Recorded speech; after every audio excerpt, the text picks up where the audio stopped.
मेरे वाले साहब मुझे दुश्मन लगते थे अपने, कि ये आदमी शायद सबसे ज़्यादा नफरत करता है मुझसे दुनिया में। तो ये इंडियन क्लासिकल म्यूजिशियंस का अगर आप देखें तो आजकल पैरामीटर जो है अनफॉर्चुनेटली वो फॉलोइंग पे आ गया है। लोग मुझे कहते हैं कि आप जब बजाते हैं तो कुछ मेहनत नजर नहीं आती उसमें, वो कितना ही मुश्किल बजाओ चेहरे पे स्माइल रहनी चाहिए। अगर आप सबका क्रिटिसिज्म लेंगे या सबके सजेशंस लेंगे या गाइडेंस लेंगे तो ना डिस्ट्रैक्टेड हो जाता है पर्सपेक्टिव कि आपको करना क्या है, वो धुंधला हो जाता है। तो यू शुड चूज म्यूजिक में क्या रखा है। बहुत मेहनत करते हैं लोग, कुछ नहीं होता।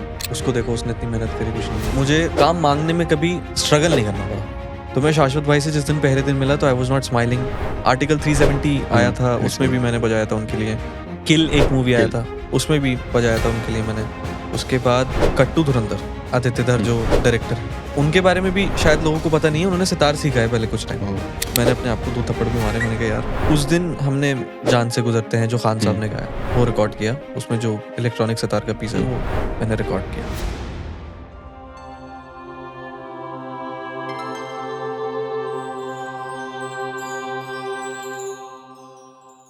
सुरों की कोई जुबान नहीं होती, मगर हर सुर की अपनी कहानी होती है। कुछ उंगलियां तारों को छूती है और कुछ उंगलियां रूह को छू जाती है। नमस्कार। कहा जाता है संगीत केवल सुना नहीं जाता बल्कि जिया जाता है। और जब बात करते हैं हिंदुस्तानी शास्त्रीय संगीत की तो वो कलाकार केवल एक परफॉर्मेंस नहीं देता बल्कि सदियों की एक परंपरा को अपने माध्यम से आगे बढ़ाता है। आज हमारे साथ ऐसे ही कलाकार हैं जिनकी उंगलियां सितारों के तारों पर जब चलती है तो केवल धुन नहीं बल्कि एक पूरा भावलोक जन्म लेता है। आज के हमारे मेहमान हैं प्रसिद्ध सितार वादक मेहताब अली नियाजी जी। सर, आपका बहुत बहुत स्वागत है ताल तत्वा की पॉडकास्ट सीरीज में। Thank you sir. तो सर, अगर हम शुरुआत करते हैं, एक यंग आर्टिस्ट आप हैं और एक लेगेसी अपनी म्यूजिकल घराने की आप एक कैरी करते हैं। तो सर, हम बात करते हैं कि आप एक नए ज़माने के आर्टिस्ट हैं कह सकते हैं, पर आपकी पीढ़ी दर पीढ़ी आपके खून में एक म्यूज़िक की परंपरा रहती आई है। तो कई लोगों को एक मिथ होता है कि जो एक आप आर्टिस्ट, घरानेदार आर्टिस्ट अगर आप कहते हैं, भिंडी बाजार घराने से आप आते हैं, तो लोगों को लगता है हमेशा कि आपके लिए सब कुछ थाली में परोस के मिला होगा, जबकि ऐसा नहीं होता है। ऐसा बिल्कुल नहीं होता है। आप किसी भी घराने से आए या किसी घराने से ना आए, नॉट जस्ट इन म्यूजिक, और भी अगर आप कोई अपना फैमिली बिजनेस आप आगे बढ़ा रहे हैं और वो फैमिली बिजनेस या वो कारोबार आप इनहेरिट अगर कर रहे हैं अपने खानदान का, तो आपको मेहनत उतनी ही करनी पड़ती है। बस फर्क इतना होता है, आपको पता होता है कि किस एंगल में जाना है और किस एंगल में नहीं जाना है। मोस्ट ऑफ द टाइम लोगों को ये पता नहीं होता है कि क्या नहीं करना है बिगाड़ होने के लिए काम के। फर्क बस इतना है, ऐसा कुछ नहीं होता है कि आपको थाली में परोस के सब कुछ मिल जाता है और इट्स वेरी इजी। ऐसा कुछ नहीं होता। हमें बस वक्त से पहले ये पता चल जाता है कि हमें क्या नहीं करना है। जो बुजुर्ग हैं घर में, बड़े जो हैं, क्योंकि उन्होंने वो मेहनत करी है अपने इनिशियल करियर में या उम्र में, तो वो हमें बताते रहते हैं कि बेटा, अगर तुम ये रियाज कर रहे हो तो इस रियाज में हाथ को इस तरीके से मत रखना, या अगर गाने का रियाज कर रहे हो तो गाने में अवॉइड करना कि मुंह बंद करके ना गाओ, और एक सर्टेन टोन है वो नहीं आनी चाहिए, नेजल टोन जिसको कहते हैं, वो रियाज में नहीं आनी चाहिए। सीने की आवाज़ आनी चाहिए और पेट से आपका गाना होना चाहिए। इसी तरह सितार में जब आप बजा रहे हैं तो आपको राइट हैंड पे जोर रखना है और कभी भी उसको आराम से मत बजाइए। उसके रीजंस हैं, वो जो सितार वाले जो लोग हैं वो समझ पाएंगे उसको, सितार स्टूडेंट्स और सितार प्लेयर्स। तो ये छोटी छोटी चीज़ें होती हैं जो हमें बताई जाती हैं कि अगर आप ऐसा नहीं करेंगे तो आप ज़्यादा जल्दी आगे बढ़ जाएंगे। बस बाकी मेहनत पूरी करनी पड़ती है। अगर कोई इंसान 14 घंटे रियाज कर रहा है, 15 घंटे रियाज कर रहा है, तो हमें भी उतना ही करना पड़ता है। इनफैक्ट ज़्यादा ही करना पड़ता है, क्योंकि वो जो परंपरा की जिम्मेदारी जो है कंधों पे वो रहती है। उस जिम्मेदारी की अगर आप इज्जत करते हैं और आप चाहते हैं कि आप अपनी धरोहर को आगे लेके जाएं, तो मेहनत ऑन द कॉन्ट्ररी ज़्यादा करनी पड़ती है। अगर आपने एक जिम्मेदारी की बात की, एक परंपरा के आप ध्वजवाहक जिसे कह सकते हैं, तो आप पे इनिशियल डेज में आपके पिताजी ने थोड़ा फोर्सफुली आपको सितार दिया था, आप संतूर की तरफ जाना चाहते थे, तो आपके साथ जो चीज़ें हुई उस समय में भी अच्छा ना लगता हो, आज उस चीज़ को आप कैसे देखते हैं और आप अपनी अगली जनरेशन के प्रति क्या सोच रखते हैं? देखिए, ये बहुत अच्छा सवाल आपने किया कि उस टाइम पे आप अपने पिताजी को या गुरु को किस नज़र से देखते थे और आप उन चीज़ों को किस नज़र से देखते हैं। तो it's like a drastic difference. उस दौर में गुरु या मेरे इन माय केस तो मेरे वाले साहब मुझे दुश्मन लगते थे अपने, कि ये आदमी शायद सबसे ज़्यादा नफरत करता है मुझसे दुनिया में। आज जाके लगता है कि हाँ ठीक है, वो जो उन्होंने किया उसकी की वजह से जो कुछ है वो है। तो जो एक उनको देखने का नज़रिया है वो एकदम चेंज हो गया ज़िंदगी का। और अपनी अगली पीढ़ी के लिए आप क्या सोच रखते हैं? अगर जैसे आपका परवरिश हुआ उसमें आपको चेंज करना चाहते हैं कि नहीं, दैट वाज राइट? मैं उसके लिए थोड़ा कंफ्यूज हूँ अभी जी। कि क्योंकि there are certain aspects where I think I could have done better और I should have raised differently, but because I don't have that much of an experience, क्योंकि मेरी अभी शादी नहीं हुई, बच्चे नहीं हुए, तो मैं लगता हूँ शायद मैं और अगर जिंदगी जीऊंगा तो हो सकता है कि जो मैं सोच रहा हूँ कि नहीं होना चाहिए था मेरे साथ बचपन में, हो सकता है कि वो ही मैं करूँ based on the experiences that I might face later. तो अभी थोड़ा स्केप्टिकल हूँ मैं उसके बारे में। आपकी स्टोरी मुझे वैसा लगता है जैसे योगराज सिंह और युवराज सिंह का जो स्टोरी जी। होगा, हल्का उससे कह सकते हैं वैसा हम। हाँ, कह सकते हैं। अगर हम बात करते हैं, जैसे अभी आपने बताया कि आपने काफ़ी कम उम्र में स्टेज पे चले गए थे। कोई यंग आर्टिस्ट है या यंग एक फैमिली पेरेंट्स अगर इस पॉडकास्ट को देखते हैं, इफ दे थॉट कि हमारा भी बच्चा इस फील्ड में आगे बढ़े, तो क्या उनको चीज़ें करनी चाहिए और एक स्टेज अर्ली एज में कैसे मिल पाता है? मेहनत से। देखिए आज का तो ऐसा दौर है, अगर आप लोग रील्स देखते हैं, हम एक्चुअली इनफैक्ट हम सभी देखते हैं, हुँ। बहुत ही कमी से कोई ऐसा इंसान होगा जो सोशल मीडिया पे नहीं होगा आपके जैसा। वहाँ पर आप किसी भी इंसान को सुन रहे हैं, चाहे वो डांस करे, गाना गाए, एक्टिंग करे, कुछ भी करे, उसको आप उसका बैकग्राउंड देख के नहीं देखते या सुनते हैं। अगर उस इंसान ने अपनी मेहनत दिल से की है, पूरी लगन के साथ की है, तो आप उसको पसंद करेंगे। अगर नहीं की है तो नहीं पसंद करेंगे। तो आई थिंक जो भी इंसान मैं म्यूज़िक के बारे में कह सकता हूँ, परस्यू करना चाहता है या हिंदुस्तानी इंडियन क्लासिकल म्यूज़िक सीखना चाहता है, तो उसको चाहिए कि अपने बेसिक्स को स्ट्रॉन्ग करे सबसे पहले। This is to the students I am talking. अपने बेसिक्स स्ट्रॉन्ग करना बहुत इंपॉर्टेंट होता है। कोई भी चीज़ आप सीख रहे हैं, उसमें गुरु के साथ 10-15 साल में आपको सिर्फ ये समझ में आता है कि बेसिक्स क्या हैं और उनको किस तरीके से ट्यून करना है लाइक। नहीं, किस तरीके से डेवलप करना है। हुँ। मसल मेमोरी होती है कोई भी इंस्ट्रूमेंट या हुँ। वोकल्स में, आप सभी चीज़ें जो इंडियन क्लासिकल म्यूज़िक में सीखा जाता है, that is everything is attached with muscle memory. Let's say अगर मैं सितार बजा रहा हूँ, तो कौन से एंगल पे हाथ रख के कितना प्रेशर देना है, ये मैं हर बार सोचता नहीं हूँ बजाने से पहले। वो मेरे मसल मेमोरी में आ गया। वो मसल मेमोरी में आने के लिए कम से कम 15 साल लगते हैं। तो वो 15 साल जो है, उसमें आप घोड़े के जो यहाँ लगे होते हैं, उसको क्या कहते हैं? जो आईज़ में लगा होता है, हाँ, हाँ। वहाँ पे लगा के 15 साल सिर्फ आप नीचे मुँह करके वो मेहनत करते रहें। सीधा चलते रहें बस। ये ना सोचें कि ये क्या कर रहा है, ये क्या कर रहा है। एक बार आप उस राह पे चलते रहेंगे ना 15-16 साल, फिर आपको उसके बाद उतनी मेहनत करने की ज़रूरत नहीं पड़ेगी, बिकॉज़ वो मसल मेमोरी में आ जाएगा। तो जो भी स्टूडेंट्स सीख रहे हैं या सीखना चाहते हैं या पेरेंट्स अपने बच्चों को सिखा रहे हैं, उनके लिए यही नसीहत है कि कम से कम 12 से 15 साल आप सिर्फ बेसिक्स को दें। उसके बाद ये सवाल नहीं पूछता इंसान कि हमें आगे क्या करना चाहिए। उसका जवाब खुद ही मिल जाता है उसको। तो सर हमने बात की, आपने बोला कि 15 साल के बाद अगर आप प्रयास करते हैं या फिर सोचने की ज़रूरत नहीं पड़ती, इंसान अपने आप सोच लेते हैं। पर एक बात है ना, सोचने में इसलिए आती है कि भूखे पेट ना हो भजन। पैसा मैटर करता है काफ़ी ज़्यादा। और तो अगर हम पैसा और क्लासिकल म्यूज़िक के फील्ड में बात करें, क्या बदलाव आए हैं? क्या नई चीज़ें आ रही है ताकि लोगों को एक मैसेज जा सके कि आप इस चीज़ों से करके बेटर आमदनी का एक ज़रिया कर सकते हैं? तो ये इंडियन क्लासिकल म्यूजिशियंस का अगर आप देखें तो आजकल पैरामीटर जो है अनफॉर्चुनेटली वो फॉलोइंग पे आ गया है कि इंसान की कितनी फॉलोइंग है।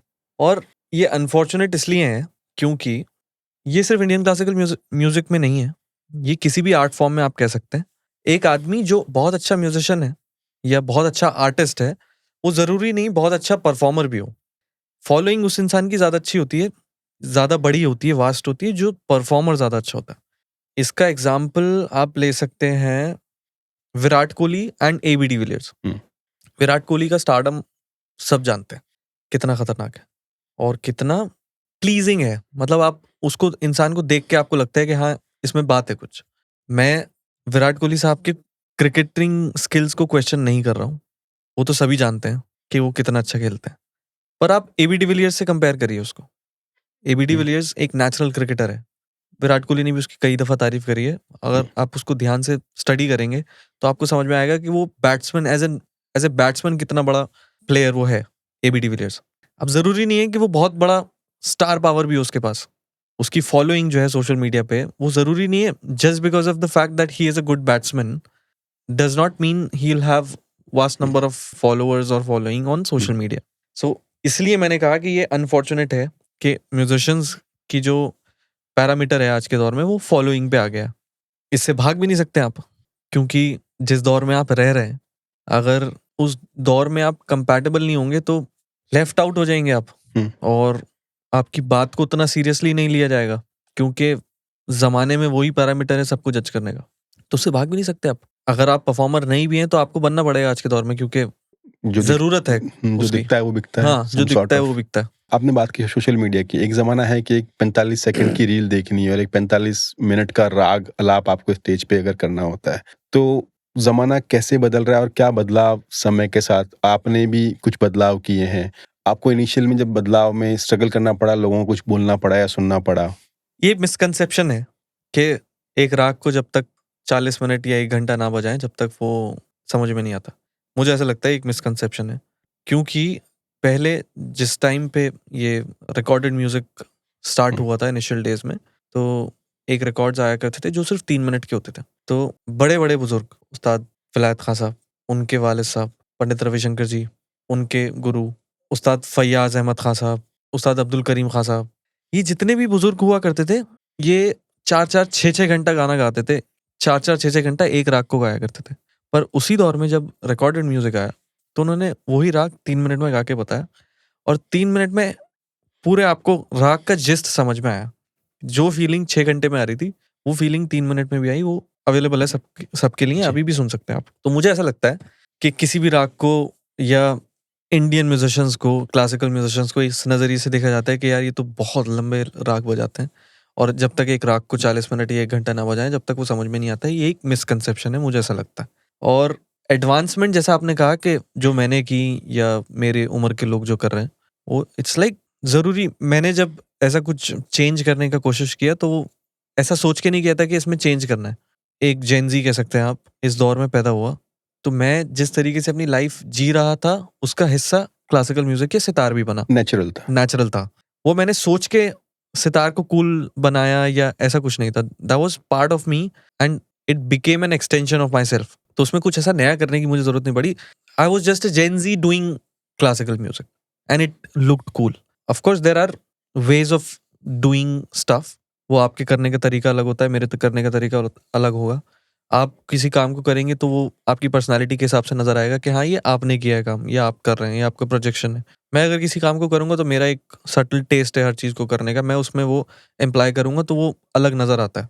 So that is about it. अब इसमें क्रिटिसिज्म की जहाँ बात आती है तो वो सबके साथ मुझे लगता है होता है। जैसे चेंज किसी भी चीज़ में आप आता है या डालने की कोशिश करते हैं तो उस पे क्रिटिसिज्म ज़रूर आता है। उसकी वजह ये हो सकती है कि एक तो फीलिंग्स, इमोशंस बहुत हमारे संगीत के साथ जुड़े हुए हैं, और जब बुजुर्ग लोग देखते हैं उसको कि ये थोड़ा नए तरीके से हो रहा है, तो उनको लगता होगा कि यार ये हमने 50 साल गुजारे, 60 साल गुजारे इसको करते में, ये लोग उसी को चेंज क्यों कर रहे हैं। That is very natural criticism.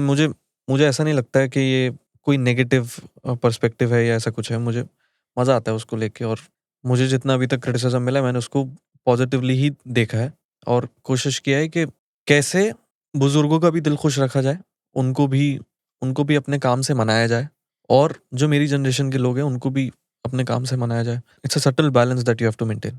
तो सर, अभी आपने बात की क्रिटिसिज्म की। आपकी लाइफ में सबसे बड़ा क्रिटिक कौन है आपका? और एक कंस्ट्रक्टिव क्रिटिसिज्म होता है और एक नेगेटिव वे में बोलना होता है, तो हाउ टू जज इन बिटवीन, इस चीज़ को हमारे ऑडियंस के लिए आप कुछ बताना चाहेंगे?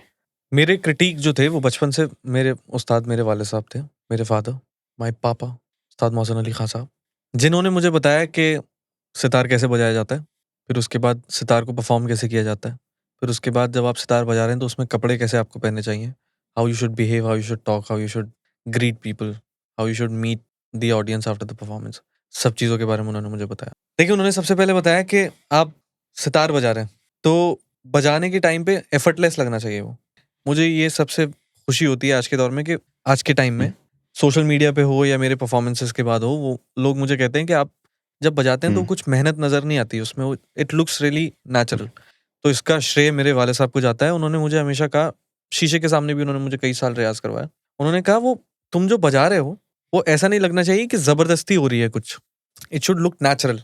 तो एक्सप्रेशंस पे भी उन्होंने काम करवाया कि आड़े-टेढ़े मुँह नहीं बनाने चाहिए आपको बजाते टाइम। आपके चेहरे पे हमेशा स्माइल रहनी चाहिए। कितना ही मुश्किल बजाओ, चेहरे पे स्माइल रहनी चाहिए, या ऐसा नहीं लगना चाहिए कि आपको मेहनत हो रही है उसमें। क्योंकि अगर आप आड़े टेढ़े मुंह बनाएंगे या उल्टी सीधी शक्ल बनाएंगे तो ऑडियंस, उनको ऐसा लगता था कि ऑडियंस कनेक्ट नहीं कर पाएगा आपके साथ। मुझे अभी लगता है कि he was so on point because मैं उसका रिजल्ट देख पा रहा हूँ। ये तो रहा बजाने का। फिर उसके बाद उन्होंने बताया आपको कपड़े कैसे पहनने चाहिए। तो उसके लिए आम दिनों में भी जब हम कहीं आते जाते थे तो ये मुझे कपड़े पहनने का शौक मेरे वाले साहब से, उनके वाले साहब से, उनके वाले साहब से मिला है। तो हमारे दादा एक बात कहा करते थे कि कपड़ा जो होता है वो इंसान से क्या कहता है। तो उस पे वो कहा करते थे कि कपड़ा कहता है कि आप मुझे रखो 9/9, मतलब आयरन करके उसको क्लीन एकदम 9/9, जो कहावत में कहते हैं। तुम मुझे रखो 9/9, मैं तुम्हें रखूंगा 100/100, कि 100 लोगों के सामने एकदम यूनिक है मैं आपको।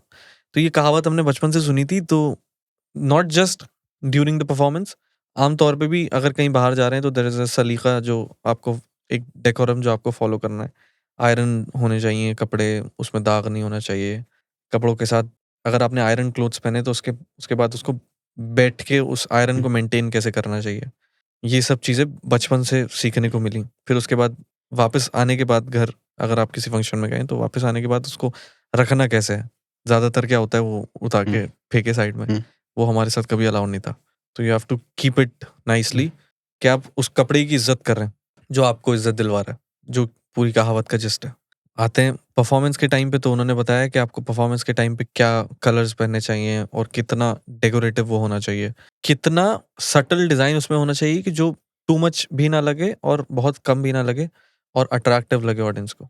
परफॉर्मेंस के बाद अगर आप किसी से मिल रहे हैं तो आपके चेहरे पे हमेशा स्माइल रहनी चाहिए और you should meet everyone with equal respect. और बड़े अगर वहाँ पर आ रहे हैं तो उनके पैर छूने हैं, चेहरे पे हमेशा स्माइल रखनी है, so on and so fourth. बात रही क्रिटिसिज्म की, तो मैंने जैसा बताया आपको, मेरे फादर जो हैं वो majority of my life he was my critic, he still is. जो चीज़ें मैंने एक्सप्लेन की, actually 100% of the things that I did all my life, he was the critic and I took it really seriously because I had no other option, because otherwise you'll get beaten up, was the case with me.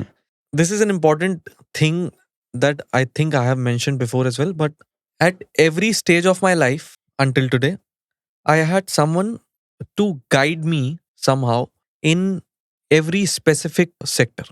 So let's say social media जो एकदम active हुआ है, वो कौन सा दौर होगा उसका, मतलब आई कौन सा गेस मुझे ईयर होगा? लगता है लॉकडाउन में पीक पे चला गया था, उससे थोड़ा पहले ही उससे पहले आया होगा ना? हल्का पीक पे जाना चालू हुआ था लॉकडाउन से। 2017-18 कह सकते हैं आप। हाँ, ये कह 16-17। हाँ, दैट वाज 2016-17 का जो टाइम था, उसमें मेरे एक बहुत करीबी दोस्त हैं जो अभी तक हैं, जिनका नाम उमर अब्दुल्ला है। वो not just social media but in life general उन्होंने मुझे बहुत सारी चीज़ें सिखाई, बताई और उसके रिजल्ट्स दिखाए। अगर आप सोशल मीडिया पे अपने आप को इस तरीके से प्रेजेंट करेंगे तो इसका और 10-15 साल के बाद जाके रिजल्ट क्या होगा। सो क्रिटिसिज्म की जो आप बात कर रहे थे, तो हर स्टेज में लाइफ के I had a person like Umar Bhai who was guiding me for that specific aspect of life that I wanted. ये दो लोग अभी तक मेरे साथ हैं जिनका क्रिटिसिज्म मैं एकदम बहुत सीरियसली सुनता हूँ। और क्रिटिसिज्म मैं उसको नहीं कहूँगा, गाइडेंस मैं जिनकी फॉलो करता हूँ, वाले साहब और उमर भाई, जिनका मैंने आपको नाम बताया। मुझे ऐसा लगता है कि क्रिटिसिज्म आपको मिलता है बहुत ज़्यादा, बट यू शुड चूज कि आपको किसका क्रिटिसिज्म सीरियसली लेना है। ज़्यादा अगर आप सबका क्रिटिसिज्म लेंगे या सबके सजेशंस लेंगे या गाइडेंस लेंगे तो ना डिस्ट्रैक्टेड हो जाता है पर्सपेक्टिव, कि आपको करना क्या है वो धुंधला हो जाता है। तो you should choose, you should be wise enough to choose कि मुझे हाँ किससे समझना है कि क्या नहीं करना है। तो वो बहुत इंपॉर्टेंट है। तो मैं बहुत खुशनसीब समझता हूँ अपने आप को इस मामले में कि मेरे पास at every given point I had someone to talk to, I had someone to guide me for what I wanted. बिल्कुल, बिल्कुल सही पॉइंट है आपका, क्योंकि एक कलाकार को एक अच्छा कलाकार होना ज़रूरी है, अच्छा इंसान ज़रूरी है होना, and third thing other things ये सब भी बहुत ज़रूरी है कि एक विज़नरी होना चाहिए कि मुझे आज के ज़माने के हिसाब से। अगर हम बात करते हैं आर्टिस्ट का सबसे बड़ा एक फ़ियर क्या रहता है? एक लॉन्ग टर्म में बात करें या कभी आप भी बैठ के सोचते होंगे यार ये हो गया तो क्या होगा, ऐसे हो गया, कभी कुछ दिमाग में आता है या साथ के, अगर आपके दिमाग में नहीं आता है, साथ के आर्टिस्ट हैं वो कभी बातें करते होंगे, इन जनरल क्या रहता है, आपका क्या फ़ियर है? या एक इनसिक्योरिटी? यार दिल्ली में जब मैं रहा करता था तो एक बहुत इनफेमस चीज़ सुनने को मिलती थी कानों में, म्यूजिक में क्या रखा है, बहुत मेहनत करते हैं लोग, कुछ नहीं होता। उसको देखो उसने इतनी मेहनत करी, कुछ नहीं हुआ, उसको देखो इतनी मेहनत करी। मुझे ऐसा लगता है ये अभी तो मैंने निकाल दी है बिल्कुल दिमाग से बात, पर ये चीज़ बडिंग म्यूजिशियंस या बडिंग एज में बच्चों के सामने नहीं करनी चाहिए इस तरीके की बात। क्योंकि मुझे ये चीज़ दिमाग से निकालने के लिए बहुत टाइम लगा और ऐसा नहीं होता। दौर बदलता है, हर दौर की मेहनत अलग होती है। आज के दौर में जो आप सोशल मीडिया पे मेहनत कर रहे हैं या अपना पर्सनैलिटी डेवलपमेंट में मेहनत कर रहे हैं, ज़रूरी नहीं है कि वो 20 साल के बाद यही मेहनत आपको करनी पड़े। हुँ। It's not important that this work, this development और this hard work will be relevant in next 20 years. ऐसा ज़रूरी नहीं है। तो अगर आप 20 साल पुरानी मेहनत को आज के दौर में रेलेवेंट समझ के वही मेहनत करे जा रहे हैं, तो it doesn't make sense. You are doing it wrong. It's like इस दीवार पे मैं कोशिश करूँ कि मैं इसके पार हो जाऊँ, तो नहीं हो सकता। दरवाज़ा वहाँ पे, मुझे जाना पड़ेगा वहाँ पे।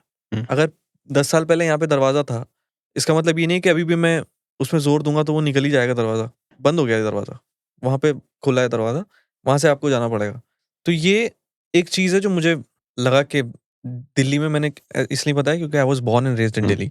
अभी मैं बॉम्बे चला गया हूँ। तो आई थिंक ये एक चीज़ मुझे वहाँ पे सीखने को मिली कि आपको नेवर थिंक कि नहीं होगा।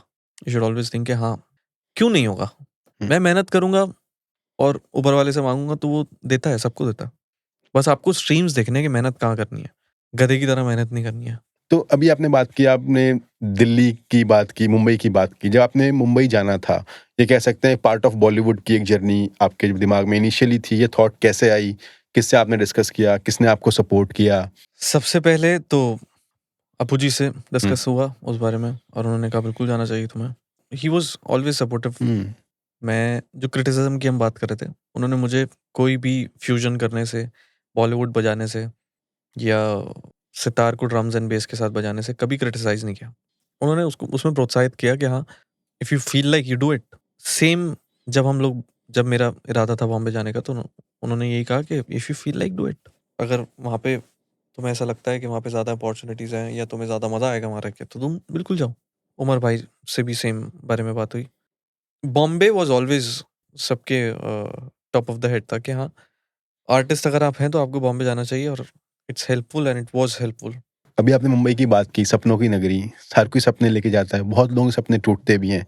आपके काफ़ी अच्छे कहते हैं ना एक मुकाम आपने हासिल किया है। पर स्ट्रगल तो आपको भी बहुत रहा होगा और एक फैक्टर कभी ये भी आया होगा, आपकी एज काफ़ी कम है कि यार अभी इसको और सीखने दो, अभी छोटा है, या कई बार लोगों ने ऐसे भी बोला होगा, ऐसे भी चीज़ें सुनने को मिली होगी। इंडियन और क्लासिकल म्यूज़िक के बैकग्राउंड से जो लोग आते हैं ना, उनको एक एडेड इज़्ज़त हर जगह मिलती है। ये हम लोगों के साथ है, मैंने एक्सपीरियंस किया है फर्स्ट हैंड। तो मैं आपको बता सकता हूँ कि ए टू ज़ेड बॉलीवुड में जितने लोग हैं, सिंगर से लेके, म्यूजिशियन से लेके, म्यूज़िक डायरेक्टर से लेके, म्यूज़िक प्रोड्यूसर से लेके, वो जब देखते हैं कि हाँ, ये क्लासिकल बैकग्राउंड से है, तो वो एक हायरार्की पे रखते हैं उस म्यूजिशियन को। इसको आप अच्छा-बुरा दोनों कह सकते हैं। हुँ। इसकी ये वजह हो सकती है कि मुझे काम माँगने में कभी स्ट्रगल नहीं करना पड़ा। क्योंकि अगर मैं किसी इंसान से कह रहा हूँ और before going to the city, my social media was always strong. हुँ। तो अगर मैं किसी को बोलता था या किसी से मिलता था जाके, तो वो गूगल कर लेते थे मेरा नाम, तो उनको पता चलता था कि हाँ, ये एक सर्टेन बैकग्राउंड से आ रहा है। तो मुझे ज़्यादा स्ट्रगल उसमें करना नहीं पड़ा। इसमें वो इंडियन आइडल वाली स्टोरी आपको नहीं मिलेगी कि मेरे पापा रिक्शा चलाते थे और उन्होंने हुँ। 24 घंटे काम करके मुझे बड़ी हुँ। मुश्किल से खाना दिया। ऐसा हुँ। मेरे साथ नहीं था। हुँ। मैं बहुत सुकून से पर बॉम्बे आपने गया था। वो रिक्शा 15 साल चला लिया था, आपने रियाज़ कर लिया था, वो आपका स्ट्रगल था। हाँ, ये कह हाँ, वो सकते हैं आप। दिल्ली में ही आपने वो मुंबई वाला दिल्ली में मेरा स्ट्रगल कर। स्ट्रगल हो गया था। मुझे ऐसा खास स्ट्रगल बॉम्बे में नहीं करना पड़ा। How did that journey of Dhurandhar happen? Because धुरंधर तो एक पीक पे या बूम पे ही चला गया। तो वो जर्नी आपको कैसे अप्रोच हुआ? क्या डिस्कशन रहा? एंड क्या आपको थीम दी गई थी, ये करना है, ऐसे करना है? क्या डिस्कशंस थे? धुरंधर जिसके म्यूजिक डायरेक्टर हैं शाश्वत भाई, शाश्वत Sachdev. He is a brilliant musician and a wonderful human being. आप उस इंसान से मिलेंगे तो आपको समझ में आएगा कि इसकी कामयाबी का राज ये है। He will always make you comfortable in the room he is in. ये मैं उनका बैकग्राउंड इसलिए दे रहा हूँ ताकि मैं उस हुँ। धुरंधर तक आ सकूं। हम लोग ने सबसे पहले काम किया उनके एक शायद उरी में हुँ। उनका म्यूजिक था, तो सबसे पहले उसमें उसके लिए मुझे एक रैंडम कॉल आया कि शाश्वत सचदेव एक म्यूजिक हुँ। डायरेक्टर हैं। कॉल मुझे आया था शहजाद भाई हुँ। का, शहजाद अली जो सिंगर है जिन्होंने हुँ। धुरंधर में भी काफ़ी गाने गाए। अच्छा, शाश्वत भाई ने मेरी कई रील कहीं तो सुना होगा या यूट्यूब पे सितार सुना होगा, तो वो बहुत दिन से चाह रहे थे कि हम लोग साथ में काम करें। शहजाद भाई को वो ऑलरेडी जानते थे, तो शहजाद भाई ने बोला कि हाँ मैं तुमको जानता हूँ। तो उन्होंने बोला कि हाँ यार उनको प्लीज़ बुलाओ, मैं उनको रिकॉर्ड करना चाहता हूँ। शहजाद भाई का मुझे कॉल आया and he was very happy कि शाश्वत भाई आपसे आपके साथ काम करना चाहते हैं। अनफॉर्चुनेट ऑफ मी कि मैं उनको जानता नहीं था उस time. At the time Uri की बात चल रहा है अभी। हाँ, उस टाइम तक मैं जानता नहीं था शाश्वत भाई को। मैं गया वहाँ पे एंड आई वाज़, एक मेरा कोल्ड लुक रहता है, अगर आप, मैंने ऐसा कई बार लोगों से सुना है कि आई एम वेरी इंटिमिडेटिंग किसी नए आदमी से मिलते वक्त। तो मैं शाश्वत भाई से जिस दिन पहले दिन मिला तो I was not smiling, usual था मेरा। हमने बजाया, that time also I was not smiling, we recorded and this guy is like humble left, right and center, trying all the right things to make me comfortable. I was comfortable but I was myself in my own personality. वो किसी तरह से हुआ, उरी के लिए record हुआ, हो गया, ख़त्म हो गया। उसके बाद एक एल्बम के लिए, उनकी कोई एक एल्बम आ रही थी जिसके लिए उनको सितार रिकॉर्ड करवाना था अपार्ट फ्रॉम बॉलीवुड। उसके लिए फिर मैं गया उनके पास, तो इंसान की सेंसिंग पावर इतनी अच्छी है कि उनको पता चल गया कि यार ये आदमी बुरा नहीं है, थोड़ा सा बस इसको टाइम लगेगा टू ब्रेक दैट आइस। वो आइस ब्रेकर हमारा था कि हम एक डिनर पर गए साथ में। अगेन शाश्वत भाई, the most beautiful human being, he took me out on a nice dinner, we had a lot of fun, we gel together, ice एकदम पूरी तरह मेल्ट हो गया। Then we became like friends. तो अभी हम लोग जब काम करते हैं साथ में बैठ के, तो वो ऐसा नहीं है, वो प्रोफेशनल सेटिंग नहीं होती है। It's like he is giving me suggestions to do what in my career, left, right and center. I am giving him all sort of suggestions in the songs that he's making, in the lyrics that he is making music on. So अभी तो बहुत ही chill scene है after that dinner, क्योंकि उसके बाद फिर शायद article 370 आया था, उसमें भी मैंने बजाया था उनके लिए। किल एक मूवी आया था, उसमें भी बजाया था उनके लिए मैंने। उसके बाद कट्टू धुरंधर फर्स्ट जब बन रही थी, तो मैं यूएस टूर पे था और वो रिलीज हुई and it became what it became. तो मैंने उनको फ़ोन किया, मैंने उनको बोला शाश्वत भाई आपने धुरंधर बनाई और आपने मुझे बुलाया नहीं बजाने के लिए। तो बोले बता भाई आप अभी कहाँ हो? तो मैंने बोला न्यूयॉर्क सिटी। तो बोले अच्छा, बॉलीवुड में ज़्यादातर काम ऐसे ही होता है कि अगर आपको कल अगले हफ्ते गाने का रिलीज़ है, तो उसके रिलीज़ से 2 दिन पहले तक भी काम हो रहा है। इट्स नॉट कि 2 महीने पहले से काम हो गया। तो मैंने उनको बताया कि मैं न्यूयॉर्क में हूँ, मेरा लास्ट कॉन्सर्ट है, मैं कल आ जाऊँगा। बोले गाने का रिलीज़ जो था वो जिस दिन था उससे 2 दिन पहले तक काम हो रहा था and I checked with my manager but you were not in India, तो मैं क्या कर सकता इसमें? तो मैंने बोला ठीक है, मेक सेंस। तो पर मैंने कहा कि फिर मैंने सुना है धुरंधर 2 भी आ रही है। तो बोले आप आओ, तो मुझे उसके लिए ऑलरेडी आपको कॉल करना था, आपने पहले ही मुझे फ़ोन करके ये बोल दिया। मैंने कहा ठीक है। Then I went to Bombay. उसके शायद 1-2 दिन के बाद ही मैं गया, क्योंकि धुरंधर 2 का काम हो चुका था शुरू। पहले दिन जब मैं गया वहाँ पे अगेन वो चिल सीन था पूरा, तो पहले दिन हमने कुछ काम नहीं किया। 10 बजे हम बैठे, सुबह 4-5 बजे तक गप्पे मार रहे थे, खाना खा रहे हैं इधर-उधर से मंगवा के। दूसरे दिन शायद हम बैठे थे, तो थोड़ा-सा कुछ रिकॉर्डिंग किया। फिर उसके बाद उनको बैकग्राउंड स्कोर पे कुछ काम करना था, उसमें कुछ 1-2 वीक का टाइम था। मेरा भी उसमें उसके बीच में ट्रैवल था, तो वो भी बिज़ी हो गए, फिर मैं भी बिज़ी हो गया।